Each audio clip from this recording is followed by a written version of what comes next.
Praise the lord. ఎడారిలో సెలయేర్లు. జనవరి 15. ఆ రాత్రే యెహోవా అతనికి ప్రత్యక్షమాయెను ఇస్సాకుకు. ఆదికాండం 26-24. ఆ రాత్రే దేవుడు ప్రత్యక్షమయ్యాడట. బేర్షెబాకి వెళ్ళిన రాత్రే ఇలా ప్రత్యక్షమవడం ఏదో యథాలాపంగా జరిగిందనుకుంటున్నారా? ఈ రాత్రి కాకపోతే ఏదో ఒక రాత్రి ప్రత్యక్షం జరిగేదేననుకుంటున్నారా? పొరపాటు. బేర్షెబా చేరిన రాత్రే ఇస్సాకుకు దర్శనం ఎందుకు వచ్చింది? ఎందుకంటే విశ్రాంతి పొందింది ఇస్సాకు ఆ రాత్రే. అప్పటిదాకా ఆ ప్రదేశంలో అతడికి ఎన్నెన్నో చిరాకులు కలిగినాయి. బావి గురించి దెబ్బలాటలు లాంటి చిన్న చిన్న చిరాకులు వచ్చినాయి. చిన్న చిన్న విషయాల గురించి పోట్లాటాలంత చిరాకు మరేదీ లేదు. ముఖ్యంగా ఇలాంటివి ఒకదాని వెంట ఒకటి పోగవుతూ ఉంటే అది మరీ చిరాకు. ఇస్సాకుకి ఇది అనుభవంలోకి వచ్చింది.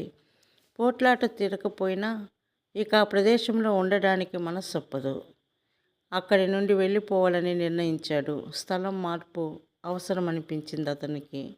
తనకు తలనొప్పి కలిగించిన కజ్జాలు తలెత్తిన చోట నుండి దూరంగా వెళ్ళిపోయి తన గుడారాన్ని వేసుకున్నాడు. ఆ రాత్రే దర్శనం వచ్చింది. మనసు ఏమీ అల్లకల్లోలాలు లేకుండా ఉన్నప్పుడే దేవుడు మాట్లాడుతాడు. మనసంతా చిరాకుగా ఉంటే ఆయన స్వరం వినబడదు. ఆత్మల నిశ్శబ్దం కావాలంటుంది దేవుని స్వరం. ఆత్మ నలుమూలలా నెమ్మది పరుచుకున్న తర్వాతే దేవుని సన్నిధి ఇస్సాకు చెవులకు సోకింది. నిశ్చలమైన ఆకాశమే నక్షత్రాలు కనిపించే ఆకాశం. ఊరక నిలుచుండి చూడు. ఈ మాటలను ఎప్పుడైనా నీ హృదయం ధ్యానించిందా? ఆందోళన చెంది ఉన్న వేళ నీ ప్రార్థనలకు వచ్చే జవాబు కూడా నీకు వినిపించదు. ప్రార్థన చేసిన తర్వాత చాలా కాలానికి జవాబు వచ్చినట్టు నీకెప్పుడు అనిపించలేదా? బాధలో నువ్వు పెట్టిన పొలికేకకి కలిగిన భూకంపంలో, ఉరుములో, రాజుకున్న అగ్నిలో నీకు జవాబు రాలేదు.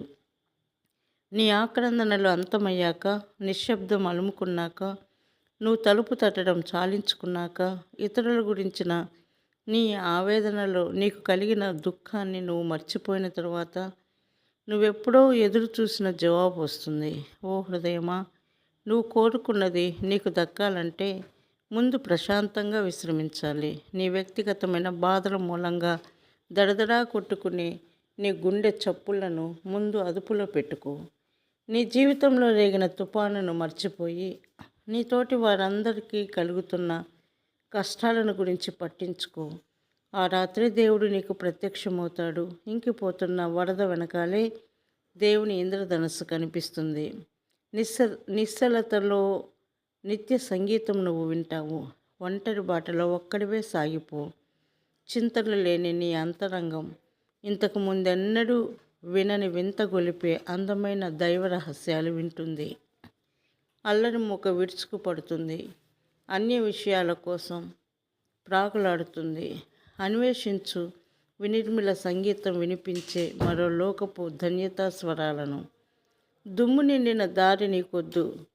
తెల్లవారుజామున తలతల మెరిసే సముద్రోపరితలంలాగా మచ్చలేని ఆత్మను నవోన్మేషంగా ఉంచుకో.